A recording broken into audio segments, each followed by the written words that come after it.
वो कहते हैं ना, कोशिश करने वालों की कभी हार नहीं होती। हाय एवरीवन, आई एम मेघना तिवारी। आज मकर संक्रांति का दिन है और मकर संक्रांति का दिन किसी भी नई चीज़ की शुरुआत के लिए बहुत शुभ माना जाता है, बहुत अच्छा माना जाता है। तो इसीलिए आज मेरी मदर और मेरी बेटी ने कहा कि हम शुरू करते हैं एक कहानी के साथ।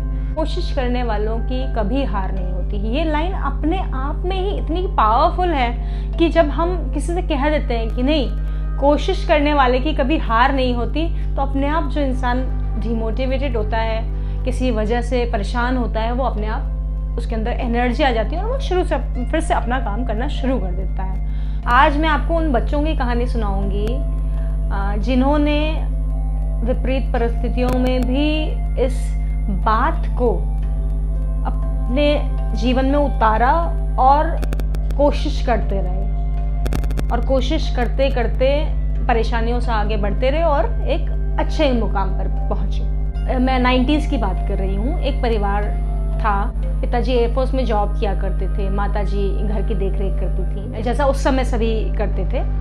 तो 2 बच्चियां थी उनकी। फिर वो अपनी जॉब से रिटायरमेंट लेके कुछ सोच करके अपने होम टाउन आए, ये सोच करके कि कुछ अपना काम शुरू करेंगे और कहाँ तक बाहर घूमते रहे यहाँ वहाँ।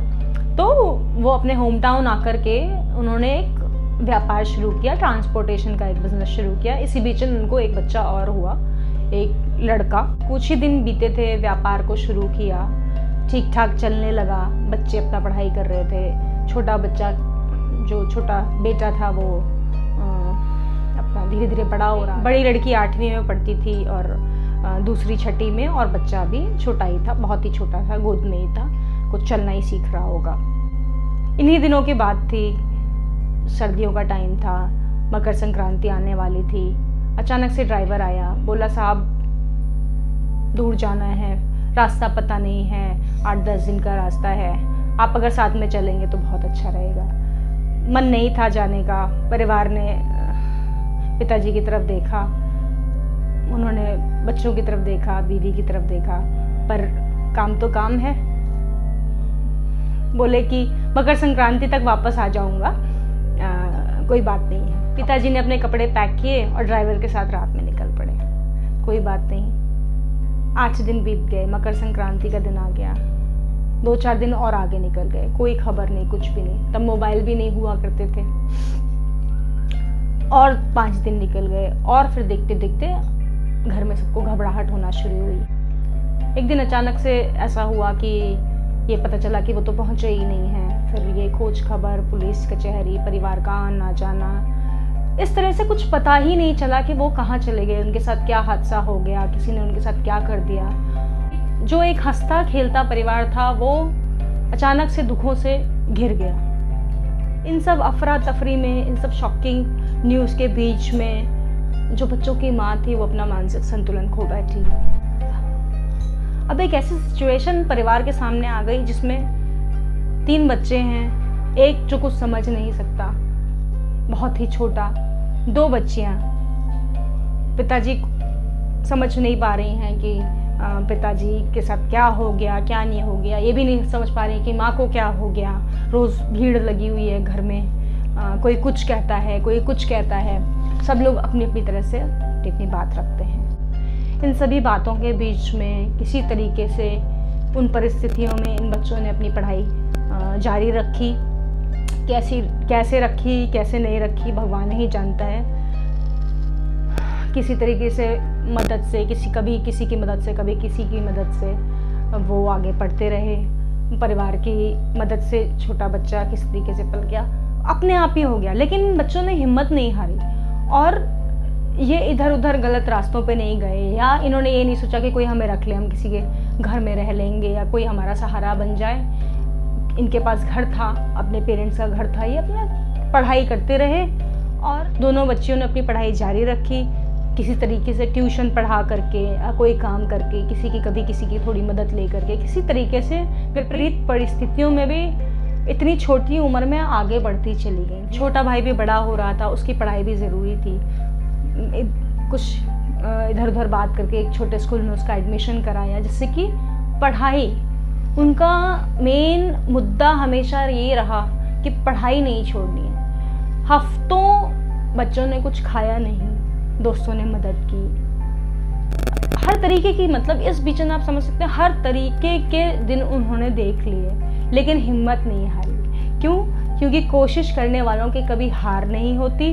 हमेशा उनके दिमाग में यही चलता था, जब भी कोई भी एक परेशान होता था दूसरे से यही कहता था कि कोशिश करने वालों की कभी हार नहीं होती। उसके आगे ये हुआ कि 12वीं, बड़ी वाली ने 12वीं करी और एक छोटी सी नौकरी पकड़ी। दूसरी बहन भी बड़ी हो रही थी, छोटा बच्चा पढ़ रहा था, उसने भी कहीं नौकरी पकड़ी, छोटी नौकरी पकड़ी, अपनी पढ़ाई को जारी रखा, नौकरी करते करते ग्रेजुएशन किया, नौकरी से एक्सपीरियंस लिया, अपने छोटे भाई को पढ़ने में मदद की, उसको अच्छा पढ़ाया लिखाया, अच्छी सीख दी।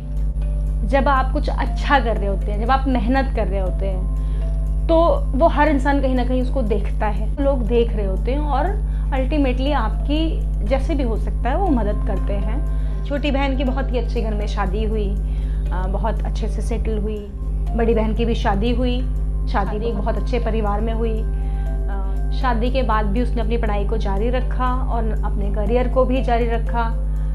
भाई की पढ़ाई चल रही थी, MBA किया और अच्छी नौकरी मिली और अच्छा पद मिला। जिस तरीके से शुरुआत की थी एक 1400 रुपये की नौकरी से, आज उसने एक अच्छा मुकाम हासिल किया, अच्छी जगह नौकरी पाने में समर्थ रही। भाई भी बड़ा हो रहा था, उसने भी अपनी पढ़ाई में बहुत मेहनत की, बहुत लगन से पढ़ाई करी। बहुत बार लाइफ में ऐसा टाइम भी आया, ऐसा नहीं है कि सब कुछ अच्छा ही होता चला जाता है। बहुत बार लाइफ में ऐसा समय आया जब लगा कि नहीं, अब सब छोड़ दो, नहीं हो पा रहा है, ये नहीं हो पाएगा, बहुत परेशानी है, लोग ऐसा कहते हैं, लोग वैसा कहते हैं, और बहुत बार। लेकिन हर बार यही होता कि साथ में बात करते और ये निकल के आता कि कोशिश करने वालों की कभी हार नहीं होती। चलो कोशिश करते हैं, ज़रूर होगा। इस तरीके से आगे बढ़ते रहे और सभी अपनी अपनी जगहों पर अच्छे से सेटल हो गए, एक अच्छा पद पाया, एक अच्छी लाइफ को लीड कर रहे हैं। अगर यही बच्चे परेशान हो जाते, हफ्तों हफ्तों खाने को नहीं मिल रहा है, अब क्या करेंगे, कैसे पढ़ेंगे, हमारा तो कोई करने वाला नहीं है। कई लोगों को मैंने ऐसा कहते हुए सुना है कि हमारे पेरेंट्स ने अगर हमें पढ़ाया होता तो हम भी आज कुछ होते, हमारे माता पिता के पास तो पैसा ही नहीं था इसलिए हम पढ़ नहीं पाए, हमें किसी ने सपोर्ट नहीं किया इसलिए हम कुछ पढ़ नहीं पाए, इसलिए आज हम कुछ बन नहीं पाए, कोई हमें भी। तो इस तरीके की जब भी बातें आती हैं सामने, तब मुझे यही कहानी याद आती है कि कोई आपका सपोर्ट करे या ना करे, उससे कोई फ़र्क नहीं पड़ता।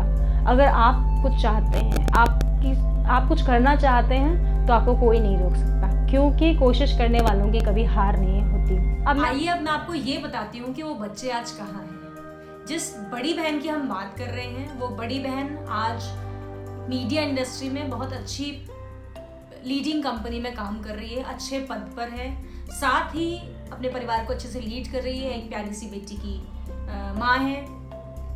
जिस छोटी बहन की हम बात कर रहे थे, उसने कई मल्टीनेशनल कंपनीज में काम किया और उसके बाद अपने घर को देख रही है, एक प्यारे से बेटे की माँ है, अपने परिवार को अच्छे से चला रही है और साथ ही अच्छा एक बड़ा बिजनेस चलाती है।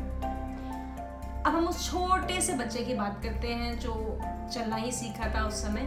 अब वो बड़ा हो गया है, अपनी बहनों की स्ट्रेंथ बना है, अपने बहनों का सपोर्ट बना है, अपनी माँ का सपोर्ट बना है और आज भारतीय वायुसेना में बहुत अच्छे पद पे कार्यरत है। तो जीवन में कभी हार नहीं माननी चाहिए। जैसे ये बच्चे आगे निकले, जैसे इन्होंने विपरीत परिस्थितियों में कभी हार नहीं मानी और आगे बढ़ते चले गए और आज इतना समर्थ हैं कि एक दूसरे को सपोर्ट कर सकें, अपनी माँ का ख्याल रख सकें और लोगों की भी मदद कर सकें।